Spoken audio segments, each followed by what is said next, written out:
Magandang araw sa inyong lahat, mga kababayan, mga kapatid. Nandito po muli ako upang magbahagi ng salita ng Diyos sa lahat po ng mga inabot ng pamamayag na ito. Naway patuloy na sumainyo ang kapayapaan ng Panginoon. Ano po? Mga kababayan, mga kapatid, meron pong aral na itong katulad nitong mga nagtuturo ng once saved, always saved. No? Siya, ganun din po ang aral nila. Pero ang kakaiba naman dito, mga kapatid, ay itinuturo nila na pag ikaw daw ay pinili na ng Diyos, ligtas ka na raw. Kasi alam na raw ng Diyos ang mga iniligtas niya. Yung mga pinili niya, alam na raw ng Diyos yun. Kaya sabi nila, kahit magpakabuti ka pa raw, kahit magpakatino ka pa raw, pag hindi ka raw pinili ng Diyos, kahit maglupasay ka pa raw ng pagmamakaawa sa Diyos, hindi ka raw maliligtas.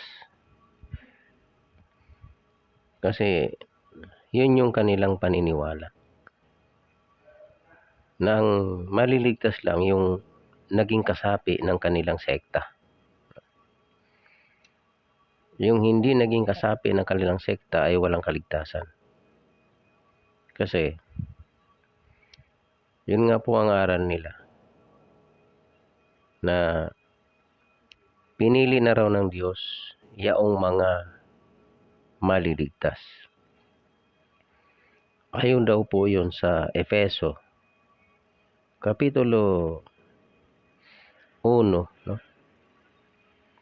1. Masabi rito, sa Efeso 1, talatang 1, namamanig nga sa inyo akong bilanggo sa Panginoon, na kayo'y magsilakad ng nararapat sa pagkatawag na sa inyo'y itinawag. Dito, pansinin muna natin yung sinasabi na namamanhik nga sa inyo akong bilanggo sa Panginoon, na kayo'y magsilakad ng nararapat sa pagkatawag na sa inyo'y itinawag. Dito, ang unang aral ay ang unang binanggit ng Apostol Pablo. Dito po pala ito sa 4:1. No? Ang sabi rito ay, namamanhik nga sa inyo akong bilanggo sa Panginoon, na kayo'y magsilakad ng nararapat sa pagkatawag na sa inyo'y itinawag. Ayun. Ang kailangan pala, yung mga tinawag ay magsilakad ayon sa pagkatawag, no? Ayon sa nararapat na lakad ng mga tinawag. No? Ngayon, puntahan natin yung 1 na sinasabi nila na wala na raw halaga kung ikaw daw humahabol ka na maligtas, nagsisikap ka raw na maligtas, kahit gumawa ka pa daw ng gumawa ng mabuti, kahit lahat na raw ay gawin mo upang maligtas ka. Pag hindi ka raw pinili ng Diyos, hindi ka raw maliligtas. Pero yung binasa natin kanina, mga kapatid, ay sinabi na namamanhik nga ako sa inyo na akong bilanggo sa Panginoon, na kayo'y magsilakad ng nararapat ng pagkatawag sa inyo, no? Na sa inyo'y itinawag. Yung pagkatawag sa atin na maging alagad ni Kristo, mga iniligtas ni Kristo, ay mayroong aral. na magsilakad ayon sa pagkatawag na sa atin ay itinawag. Ano po kaya yung pagkatawag ng Diyos sa kanyang mga tinawag? Ano po kayang lakad yun na dapat nating lakaran? Kasi ang sabi, tayo'y magsilakad ayon sa pagkatawag na sa atin ay itinawag. No? Ngayon, ang sabi rito, basahin natin ang Kapitulo 1, talata 3. Purihin nawa ang Diyos at Ama ng ating Panginoong Hesukristo, na siyang nagpala sa atin ng bawat pagpapalang ukol sa Diyos o ukol sa Espiritu sa sangkalangitan kay Kristo. Ayon sa pagkapili niya sa atin, sa Kanya bago itinatag ang sanlibutan, upang tayo'y maging mga banal at mga walang dungis sa harapan niya sa pag-ibig. Yun. Talatang 5, na tayo'y itinalaga niya ng una pa sa pagkukupkup na tulad sa mga anak, sa pamamagitan ni Hesukristo sa ganang Kanya, sa ayon sa minagaling ng Kanyang kalooban, sa ikapupuri ng kalwalhatian ng Kanyang biyaya na sa atin ay pinagkaloob na masagana sa minamahal. Yan. Ang sabi rito, ito yung kanilang basihan na ayon sa pagkapili niya sa atin, sa Kanya bago itinatag ang sanlibutan.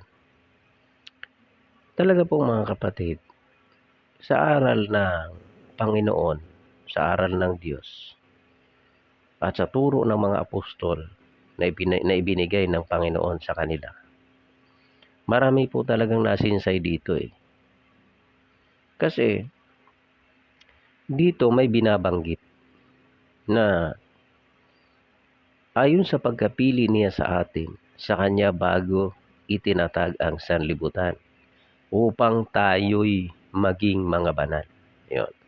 Yun ang hindi nila binigyan ng pansin.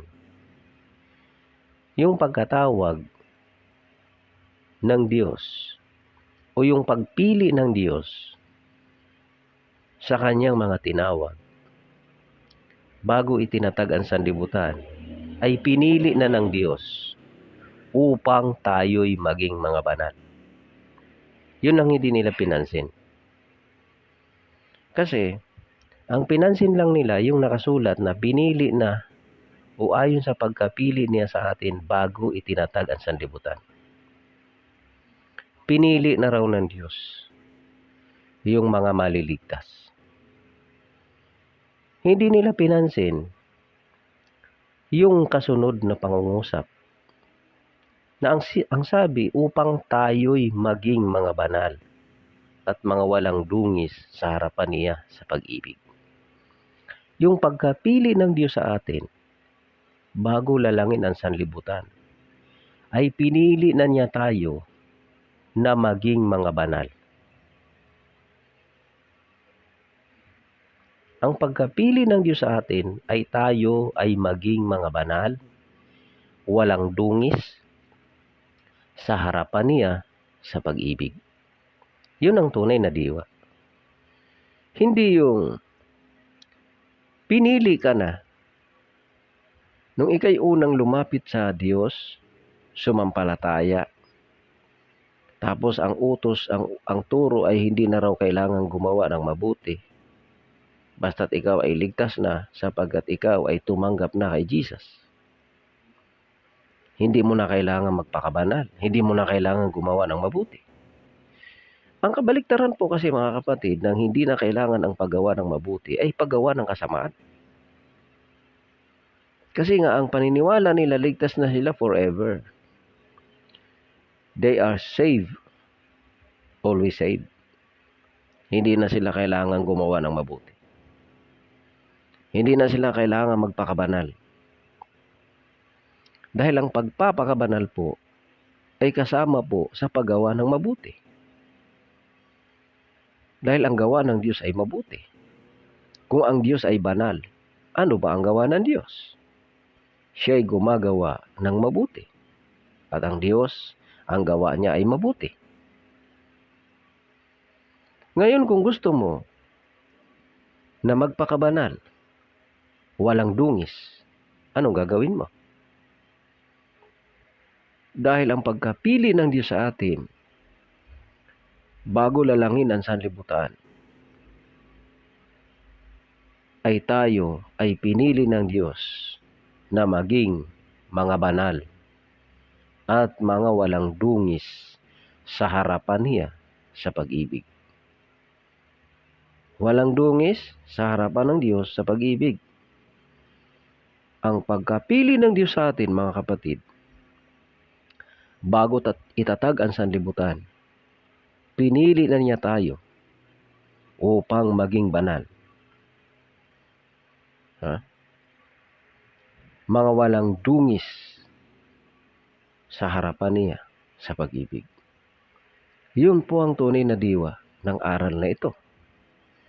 Na tayo'y itinalaga niya ng una pa sa pagkukupkop na tulad sa mga anak sa pamamagitan ni Jesucristo sa ganang kaniya ayon sa minagaling ng kanyang kalooban. Dito'y itinalaga tayo ng Diyos ng una pa sa pagkukupkop na tulad sa mga anak sa pamamagitan ni Jesucristo sa ganang kaniya ayon sa pinagaling ng kanyang kalooban, sa ikapupuri ng kaluwalhatian ng kaniyang biyaya na sa atin ay pinagkaloob na masagana sa minamahal. Ayan. Na sa kanya mayroon tayo ng ating katubusan sa pamamagitan ng kanyang dugo na kapatawaran ng ating mga kasalanan ayon sa mga kayamanan ng kanyang biyaya. Kapatawaran ng kasalanan. Ang pagkatawag ng Diyos sa atin, tinawag niya tayo, tinubos niya tayo, tinubos tayo ng dugo ni Kristo, pinatawad sa ating mga kasalanan. At noong tayo ay naligtas dahil sa biyaya at kapatawaran sa ating mga kasalanan, ay itinalaga niya tayo upang maging mga banal. Walang dungis sa harapan ng Diyos sa pag-ibig. Yun po ang tunay na diwa ng aral na ito. Na ang wika ni Apostol Pablo sa 4:1, na tayo ang wika ay manatili, na mamanhik nga ako nga sa inyo, akong bilanggo sa Panginoon, na kayo'y magsilakad ng nararapat sa pagkatawag na sa inyo'y itinawag, ng buong kapakumbabaan at kaamuan, na may pagpapahinuhod na mga batahan kayo sa pag-ibig. Yan. Dito po talaga ang aral, mga kapatid, ay ang kabanalan. Yung pagtatalaga ng Diyos sa atin mula pa ng una, bago natatag ang sanlibutan, ay sa kabanalan. Tayo ay itinalaga ng Diyos bago itinatag ang sanlibutan upang maging mga banal, mga walang dungis, walang kapintasan sa harapan niya sa pag-ibig. Hindi po yung sinasabi ng mga tao. Ito pong nakausap kong pastor na ito, ang sabi niya, kahit daw maglulupasay ka pa raw na manalangin upang maligtas, hindi ka raw maliligtas kung hindi ka raw pinili ng Diyos. Ang hindi po pinili ng Diyos, yung ayaw magpakabanal. Ang hindi pinili ng Diyos, yung ayaw maging matuwid. Kasi ang sabi doon, na tayo ay tinubos sa dugo ni Kristo bilang kapatawaran sa ating mga kasalanan. At pagkatapos nung tayo matubos, ang sabi ay yun ang pagkapili ng Diyos sa atin. Paano? Upang tayo'y maging mga banal, walang dungis sa harapan niya sa pag-ibig. Kaya po mga kababayan, napakarami po talagang naliligaw na mga tao dahil sa mga pangahas na mga pastor. Itong mga pastor na mga pangahas na nagsasalita ng walang kabuluhan. Nangangaral ng walang katuturan. Ang mahalaga lang sa kanila makahikayat ng mga miyembro para sa kanilang sariling pagyaman, sa kanilang katiwasayan at kasaganaan. Hindi para sa paglilingkod na totoo, na paglilingkod na para sa Diyos. Kaya nga po, maraming pastor na nag-aaral sa Bible School, sa seminaryo, sa Book of Theology, sa Theological School, sa philosophy. Kaya ang nangyayari, ang natutunan ng tao ay kabalintunaan sa katotohanan. Kaya ang nangyayari ay ang aral, imbis na ang aral ng Diyos ang ituro, ay kasinungalingan ang itinuturo sa kanilang mga inaakay. Kaya nga po ang kailangan ay tayo'y maging maingat sa ating pangangaral at pagtuturo sa ating pamumuhay. Kasi nga po yan po ang sinasabi ni Apostol Pablo na mag-ingat ka sa iyong sarili at sa iyong turo. Manatili ka sa mga bagay na iyong pinag-aralan. Tumalaga kang lubos. Mag-ingat ka sa iyong sarili at sa iyong turo. Dahil sa paggawa nito, ang iyong sarili ang ililigtas mo, pati ng mga nagsisipakinig sa iyo. Kaya nga po napakahalaga mga kapatid, na ang aral na dapat nating ipamuhay at ipangaral ay yung ayon sa nasusulat. Dahil dito po, ang sabi ni Apostol Pablo, ito nga po ay magliligtas. Magliligtas. Hindi lamang sa iyo na nagtuturo, pati ng mga nakikinig. Kaya kapag ang nagtuturo ay ligaw, sigurado po, pati yung nakikinig at sumampalataya doon sa kanyang napakinggan, kung hindi naman ayon sa katotohanan ng itinuturo, ay kapahamakan po ang dulot. Ganito po kasi ang sinasabi ni Apostol Pablo. Mag-ingat ka sa iyong sarili, dito po sa unang Timoteo 4:16, at sa iyong turo. Manatili ka sa mga bagay na ito, sapagkat sa paggawa nito ay ang iyo ring sarili ang ililigtas mo, at pati ng mga nagsisipakinig sa iyo. Napakahalaga po .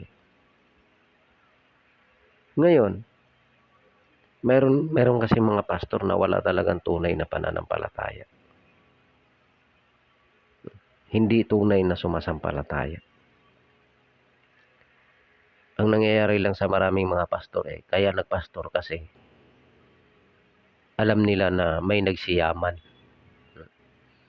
May mga pastor na yumaman. May mga pastor na nag-aangkin na sila'y anghel na sinugo. May mga pastor na nagtuturo. May mga ministro na nagtuturo. Nagsiyaman. Ang iba gumagaya na lamang kasi malaking pera kasi. Dahil nga sa pangalan ni Kristo ay nagagamit para sa pansariling pakinabang. At yan po'y nakasulat dito sa Roma 16, Kapitulo 16 ng Roma, sa talatang 17. Ang sabi rito, ngayon ipinamamahni ko sa inyo, mga kapatid, natandaan ninyo yaong mga pinanggagalingan ng pagkakabahabahagi at ng mga katitisuran laban sa mga aral na inyong nangapag-aralan, at kayo'y magsilayo sa kanila. Sapagat ang mga gayon ay hindi nagsisipaglingkod sa Kristong Panginoon, kundi sa kanilang sariling tiyan, at sa pamamagitan ng kanilang mabuting pananalita at maiinam na mga talumpati ay dinadaya ang mga puso ng mga walang malay. Kasi magaganda po talaga silang manalita at saka kaakit-akit. Kasi nga po, talagang bihis na bihis, no? Ang gaganda ng mga damit. At talagang kapag nagsasalita, kapita-pitagan. Samantalang itong nakikita ninyo ngayon ay tila baga walang kwenta.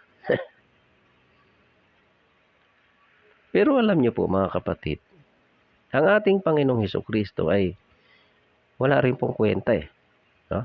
Sa paningin ng maraming tao. Kasi sa Isaiah 53:1, sinong maniniwala sa aming balita? At kanino nahayag ang bisig ng Panginoon? Sapagkat siya tumubo sa harap niya na gaya ng sariwang pananim. Gaya ng damo sa tuyong lupa. Walang anyo, walang kagandahan. At pagka ating minamasdan siya, walang kagandahan na mananais tayo sa kanya. Ganun po talaga Yung nagsisikap na mangaral ayon sa katotohanan ay ipinalalagay ng maraming tao na walang kwenta, walang kabuluhan. Ngunit, ano't ano pa man, kay may makinig, kay wala. Kay meron, kay wala. Ang dapat na maihayag ay ang katotohanan, ang aral ng Panginoon. Kaya ang sabi, pag meron daw tao na pinanggagalingan ng pagkakabahabahagi ang mga aral, na lihis sa aral na pinag-aralan ayon sa nasusulat, ay magsilayo kayo sa kanila. Sapagat ang mga gayong tao ay hindi nagsisipaglingkod sa Kristong Panginoon, kundi sa kanilang sariling tiyan. Makikita naman natin kung sino ang mga tunay na naglilingkod sa Panginoon at ang mga hindi. Dahil ang mga hindi tunay na naglilingkod sa Panginoon ay walang pakialam sa tunay na aral. Basta kung ano na lang ang kanilang masabi, okay na. Ang mahalaga, sinabi niya si Jesus. Ipinakilala si Jesus. Pero walang pakialam kung tama ba o mali ang kanyang mga sinasabi. Ngunit ang mga tunay na lingkod ng Diyos, ay yan po ang ninanais Mag-ingat ka sa iyong turo. Mag-ingat ka sa iyong sarili at sa iyong turo. Sapagkat sa paggawa nito ay ang iyo ring sarili ang ililigtas mo, pati ng mga nagsisipakinig sa iyo. Kaya nga pinalalayo tayo sa mga tao na naglilihis ayon sa aral na tunay na aral na mula sa salita ng Diyos. Lumayo kayo sa kanila. Makikita natin kung sino ang nagtuturo ng katotohanan kung mayroon tayong puso na nagnanais na masunod ang kalooban ng Diyos.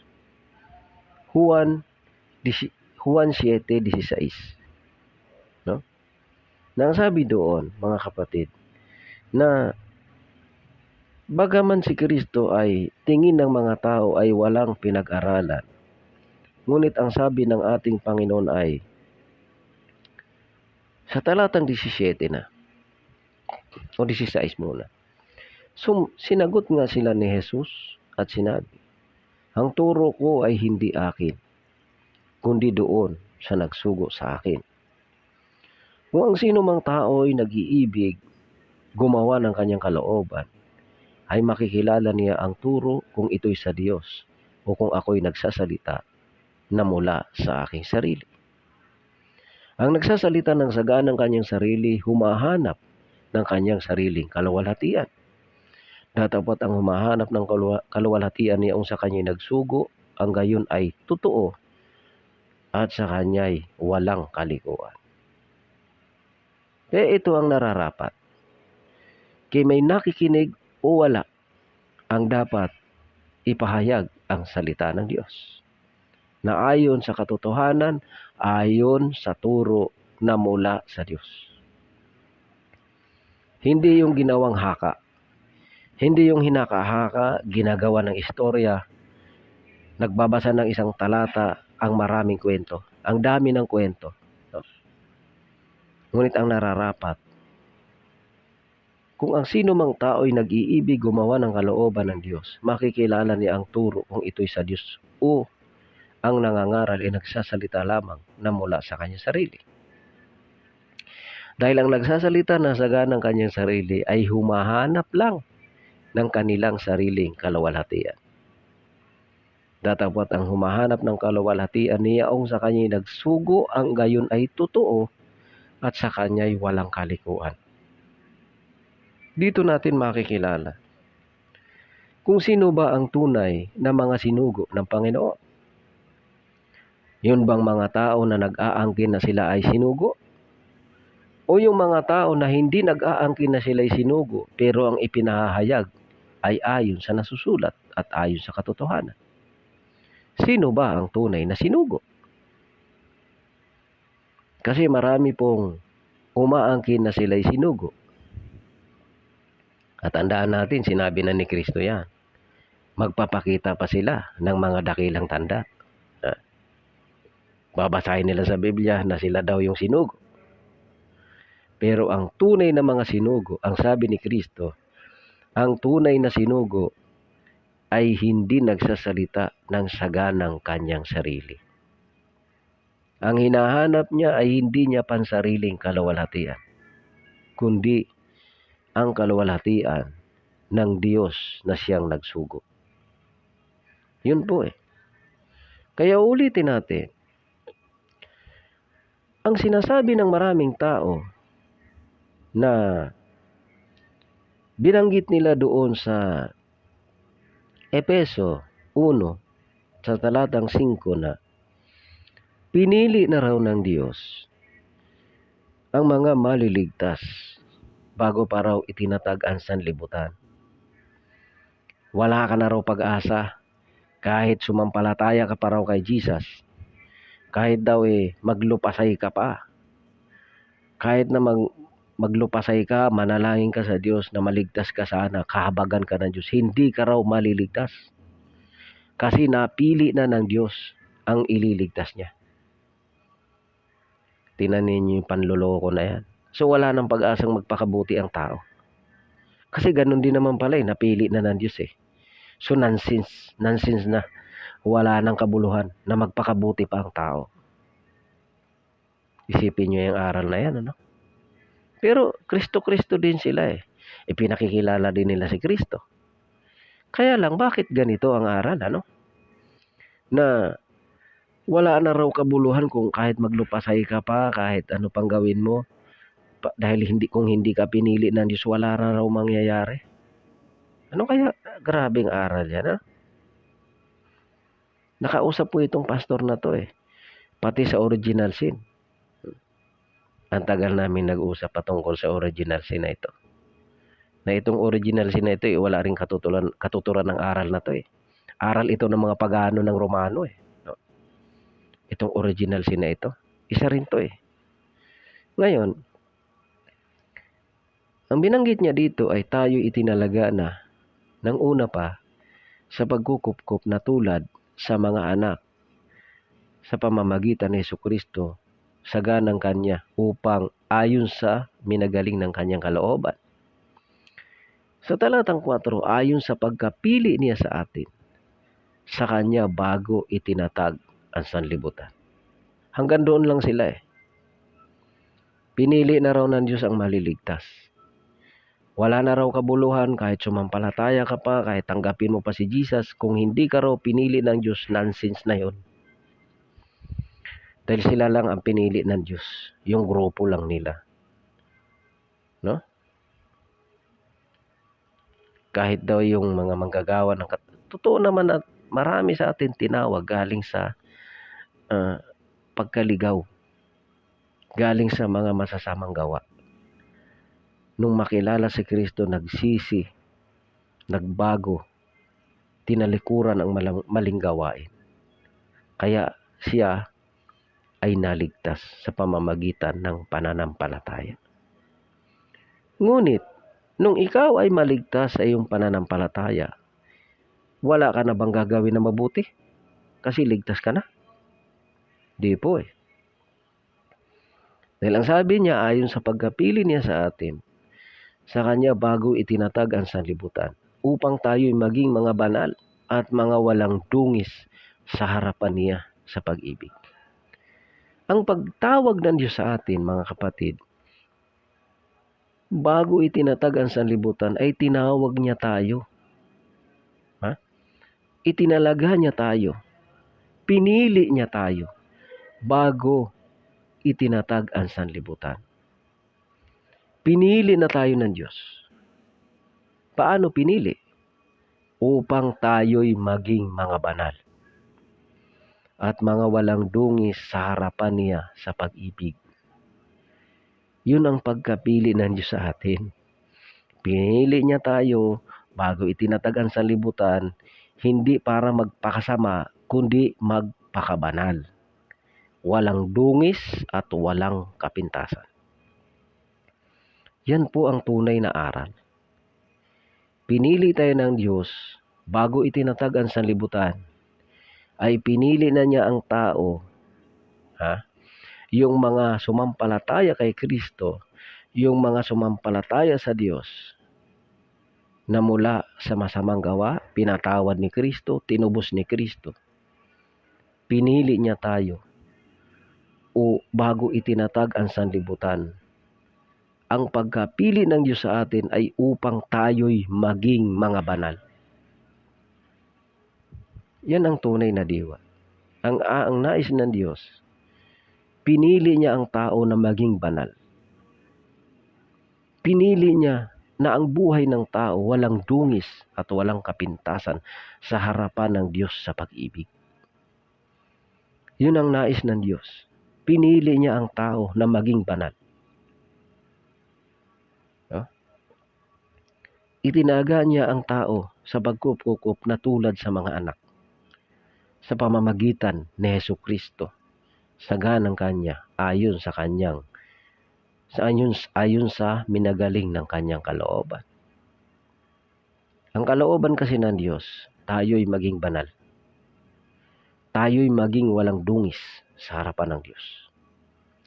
Yun ang pagkapili ng Diyos sa atin. Kaya nawa mabuksan ang isip ng maraming tao sa aral na ito.